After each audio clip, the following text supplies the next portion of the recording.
क्या कांग्रेस पार्टी भी सरेंडर कर दे योगी जी के मॉडल के आगे के मुसलमानों के घरों पे बुलडोजर चला दो? किस बात के लिए? क्या मुसलमान के हमारे देश में टैक्स नहीं भरते? यही वो जनसंघ है जिसने 1942 के भारत छोड़ो आंदोलन में अंग्रेजों को पत्र लिख के बोला था कि आप इनका आंदोलन कुचलिए, ये आपके खिलाफ जो है हिंसा फैलाना चाह रहे हैं। आप ऐसे गद्दारों की बात करते हैं। हिंदू राष्ट्र के खिलाफ हूँ, हिंदू राष्ट्र नहीं होना चाहिए। जो करेगा जातिगत जनगणना की बात उसको पड़ेगी लात। ये गडकरी साहब का बयान था। जातिगत जनगणना तो कायरों का काम है। योगी आदित्यनाथ के बयान थे, चाहे देश इधर से उधर हो जाए, दुनिया इधर से उधर हो जाए, हम जातिगत जनगणना नहीं कराएंगे, जातियों में देश को बढ़ने नहीं देंगे। मोदी जी के बयान थे। मैं खुद ब्राह्मण हूँ, शर्मा हूँ, और मैं खुद खिलाफत करता हूँ ब्राह्मणवाद की, मनुवाद की। मैं खुद खिलाफत करता हूँ मनुवाद की। बिल्कुल बिल्कुल बोलूंगा मनुवाद।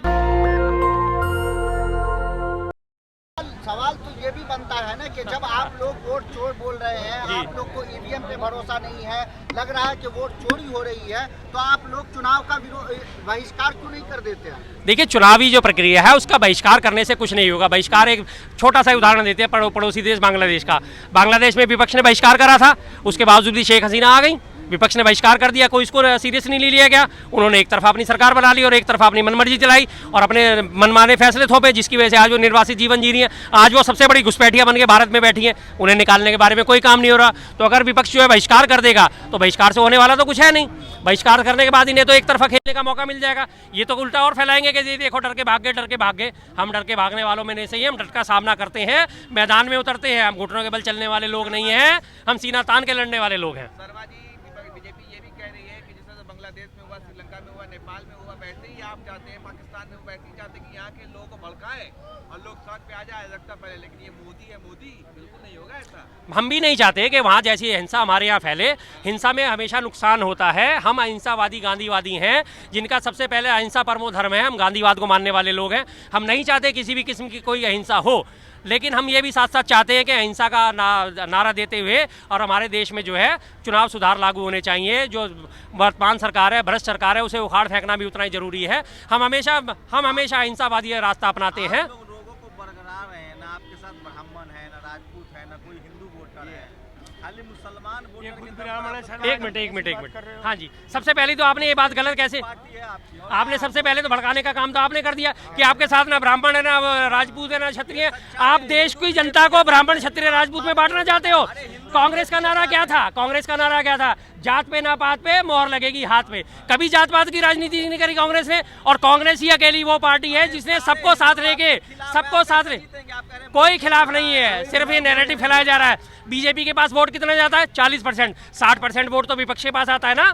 60% वोट विपक्ष के पास क्यों आता है? और रही बात मुसलमानों की, मुसलमान इस देश के नागरिक नहीं है क्या? मुसलमानों का इस देश में जीने का अधिकार नहीं है क्या? अगर कांग्रेस पार्टी उनकी आवाज उठा रही है तो क्या गलत कर रही है? क्या कांग्रेस पार्टी भी सरेंडर कर दे योगी जी के मॉडल के आगे के मुसलमानों के घरों पे बुलडोजर चला दो? किस बात के लिए? क्या मुसलमान के हमारे देश में टैक्स नहीं भरते? 75% 80% हिंदू है ना, तो वोट ही नहीं दे रहा, आप कैसे जीतेंगे? नहीं दे। राहुल गांधी जी का साफ साफ कहना है, बेशक 500 चुनाव हार जाए लेकिन धर्म आधारित राजनीति हम नहीं करेंगे। ना करी थी, ना करी है और ना कभी करेंगे। बिल्कुल। क्या मंदिर के खिलाफ है? राम मंदिर के बिल्कुल खिलाफ नहीं। मैंने सुना नहीं था, पूरी शोर में तालियां बज रही थी। राम मंदिर किस बात का खिलाफ? किस बात की खिलाफत? सनातन राष्ट्र के खिलाफ है। सनातन राष्ट्र के खिलाफ है, हिंदू राष्ट्र के खिलाफ है। अगर भारत में गजवाए हिंद की मांग करना है संवैधानिक है, खालिस्तान की मांग करना है संवैधानिक है, तो हिंदू राष्ट्र की मांग करना भी है संवैधानिक है।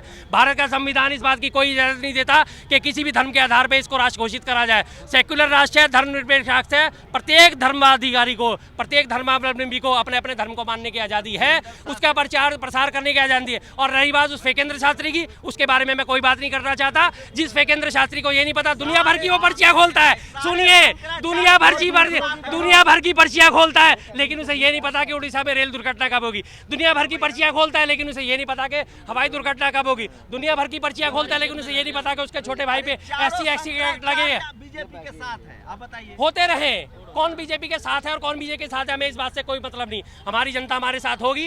जनता आज नहीं समझ पा रही, कल समझेगी। बिल्कुल देगी, सब जीतेंगे। आप इस बात पे क्यों चिंता कर रहे हो साहब? यही जिस बीजेपी की आज बढ़ाइयाँ कर रहे हो, यही बीजेपी है। 1984 में मात्र 2 सीटें मिली थी इसे, 2 सीटें मिली थी। ग्राफ बढ़ा है ना? अरे छवाड़े भूल जाओ साहब, ये भूल जाओ। ये गलत फहमी है किसी और को दिखाना। अभी तो बात कर रही है, फोटो ले लिया। तुष्टीकरण किस चीज को कहते हैं आप तुष्टीकरण किस चीज को कहते हैं? तुष्टीकरण की परिभाषा बताइए जरा। आप मुस्लिम लीग बनाना चाहते हैं? ये मुस्लिम लीग, जिस मुस्लिम लीग के साथ इन्हें जनसंघ ने सरकार बनाई थी 1942 में, है मुस्लिम लीग आप हमें कह रहे हो? जिस मुस्लिम लीग के साथ मिलकर सावरकर ने समझौता करा था कि पंजाब और सिंध प्रांत में और नॉर्थ वेस्ट फ्रंटियर में और पश्चिम बंगाल में हम सरकार बना लेते हैं, और 1942 में भारत छोड़ो आंदोलन में यही जनसंघ, सुनिए बात सुनिए, आप सवाल कर रहे थे तो जवाब भी सुनिए, यही वो जनसंघ है जिसने 1942 के भारत छोड़ो आंदोलन में अंग्रेजों को पत्र लिख के बोला था कि आप इनका आंदोलन कुचलिए, ये आपके खिलाफ जो है हिंसा फैलाना चाह रहे हैं। यही वो जनसंघ है जिसने 1942 में सुभाष चंद्र बोस जी की सेना में भर्ती होने के लिए लोगों को मना करा के कि सेना, सुभाष चंद्र की सेना में भर्ती मत होना, सेना में भर्ती होना है तो पलटन में भर्ती होना। पलटन उस वक्त अंग्रेजों की सेना को कहा जाता था। आप ऐसे गद्दारों की बात करते हैं, आप ऐसे गद्दारों की तरफदारी करते हैं। सावरकर 60 रुपए महीना का पेंशनधारी सावरकर 60। दूसरा बता दीजिए, एक नाम और बता दीजिए जिसने पेंशन ली हो, जेल कौन नहीं गया? जितना आज मोदी जी का कार्यकाल हुआ है 11 साल का, 11 साल नेहरू जी ने जेल में काटे, 11 साल नेहरू शास्त्री जी ने जेल में काटे। आप कह रहे हो जेल में कौन गया? कौन जेल में नहीं गया? सरकारी पैसा से बाबरी मस्जिद बनवाने वाले थे। कहाँ की आप उल्टी सीधी बातें लेके आ रहे हो? उन्होंने राजनाथ सिंह, कोई उनसे जब पूछा गया इस बात का कोई प्रमाण दीजिए, दिया उन्होंने कोई प्रमाण? कोई प्रमाण दिया प्रमाण दीजिए, साबित करिए, हम मानेंगे। सनातन राष्ट्र के खिलाफ है? बिल्कुल बोल रहा हूं मैं, हिंदू राष्ट्र के खिलाफ हूँ। हिंदू राष्ट्र नहीं होना चाहिए। हिंदुओं को अपने धर्म को मानने की पूरी आज़ादी मिली हुई है, मानते हैं, प्रत्येक धर्म को मिली हुई है, लेकिन अगर आप इसे कन्वर्ट करके हिंदू राष्ट्र में बांटना चाहते, हिंदू राष्ट्र बनाना चाहते, मैं उसकी खिलाफत करता हूँ। ईसाई मुसलमान धर्म परिवर्तन करा रहे हैं हिंदुओं का, जबरदस्ती कोई करा रहा है, मैं उसके खिलाफ हूँ। लेकिन अगर कोई स्वेच्छा से अपना धर्म परिवर्तन करना, ये उसकी अपनी मर्जी है, इसके लिए कोई रोक टोक नहीं है। संविधान निर्माता बाबा साहब अम्बेडकर ने भी अपना धर्म त्याग के बौद्ध धर्म धारण करा था। किसने रोक लगाई उनके ऊपर? कौन रोक लगाता है उनके ऊपर? कोई रोक नहीं लगाता। अरे भाई, ये आईएनसी जो है एमएनसी बन गया है, मोदी जी सदन में कह रहे हैं मुस्लिम नेशनल कॉन्फ्रेंस। ठीक है जी, चलिए मैं आपकी बात मान लेते हैं, मुस्लिम कांग्रेस भी बन गई है। क्या मुस्लिमों की बात उठाना गलत है इस देश में? क्या मुस्लिम हमारे देश के नागरिक नहीं है?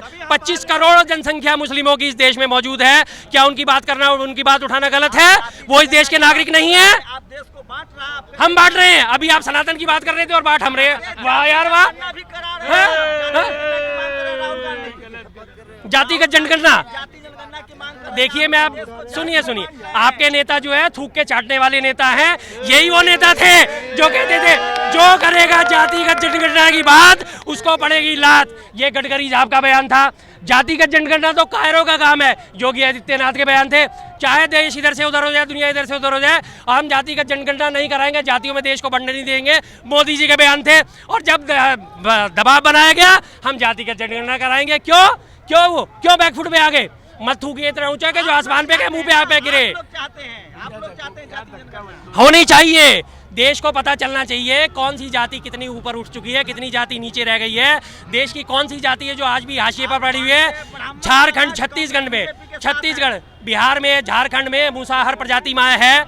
जानते हैं सब? नहीं जानते तो बता देता हूँ। मूसाहार प्रजाति, चूहा खाने वाली प्रजाति, जिनको पेट भरने के लिए अन्न भी नहीं मिलता, अनाज भी नहीं मिलता, चूहों का शिकार करके वो खाते हैं। क्या ऐसी को क्या उनके जातिगत जनगणना करने के बाद उन्हें हाशिए से उठा के ऊपर लाना कर्तव्य नहीं देश का? क्या देश किस लिए है हमारा? आज 4 ट्रिलियन डॉलर की इकनॉमी का बात हम करते हैं, किस लिए करते हैं? ऐसे लोगों को खाना पानी देने के लिए, दाना पानी देने के लिए। आप लोग भारत का नाम खराब कर रहे हैं। मोदी जी का डंका बज रहा है। बिल्कुल। अब मोदी जी के डंके की बात इन्होंने करी थी, तो मोदी जी का डंका कैसे बजा? 2023 में मोदी जी ऑस्ट्रेलिया गए। ऑस्ट्रेलिया के प्रधानमंत्री ने मोदी जी को कहा बॉस, तमाम गोदी मीडिया ने चला दिया बॉस। जिस दिन मोदी जी का प्लेन टेक ऑफ हुआ उसके फौरन बाद ही ऑस्ट्रेलिया ने हमारे 6 राज्यों के स्टूडेंट का वीज़ा बैन कर दिया। बच गया मोदी जी का डंका। बड़ी अब की बार ट्रंप सरकार 60 बार ट्रंप दावा कर चुका है सीज फायर मैंने कराया। मोदी जी के मुंह से एक बार भी डिनाई नहीं हुआ कि नहीं है। उसके बाद सुन लीजिए ना, उसके बाद ट्रंप ने 60 बार दावा कर दिया। जबरदस्ती पैर छूके गया है। आपको सपने में शायद दिखा होगा भाई साहब, आपके सपनों का इलाज तो मेरे पास है नहीं। हकीम लुकमान हुआ करते थे, वहां चले जाइए। हाँ, चाइना थर थर काँप रहा है। थर थर काँप रहा होता तो चाइना की जो जब हमारे 19 सैनिक गलवान घाटी में शहीद हुए थे, मोदी जी ने बदला क्यों नहीं लिया? क्यों नहीं थरथराया चाइना को? हैं क्यों नहीं थरथराया चाइना को? थरथराया कैसे? चाइनीज ऐप बैन कर दी, लो जी मेरा बदला पूरा हो गया, मैंने ऐप बैन कर दी। वही चाइना है जो आज खुल के पाकिस्तान की सपोर्ट कर रहा था पहलगाम में, पहलगाम हमले के बाद। घुसपैठियों को निकाला जा रहा है तो दर्द हो रहा है आप लोग को। घुसपैठियों की संख्या भी तो बताइए। एक बहुत बड़े चैनल की नाविका कुमार है ना पत्रकार, जब उन्होंने अमित शाह से पूछा कि बताइए कितने घुसपैठिए निकले, क्यों जानना है आपको? बताइए उनकी गिनती कितनी थी, क्या करेंगे आप जान के? अरे भाई निकल गए, अरे भाई बताओ तो सही कितने निकले, कितने निकाले ये तो बताओ, आप गिनती तो बताओ। घुसपैठिए देते थे, अच्छा अमित शाह कह रहे हैं। अच्छा जितने घुसपैठ हाँ। राष्ट्रवादी थे कांग्रेस के, अच्छा प्रदेश में, गोवा में हाँ। सब चले गए बीजेपी में। अच्छा 90% नेता अपर कास्ट ब्राह्मण समाज के सब। ये आप बार बार ब्राह्मण समाज और ये क्यों लेके आ रहे हैं बीच में? मुझे ये नहीं समझ में आ रहा। आप देश के नागरिक है क्या है? आपकी जाति क्या है? आपकी जाति क्या है? एक मिनट आपकी जाति क्या है? बताइए ना आपकी जाति क्या है? ब्राह्मण समाज आप क्या है? आप ये बताइए आपकी जाति क्या है? आपकी जाति क्या है?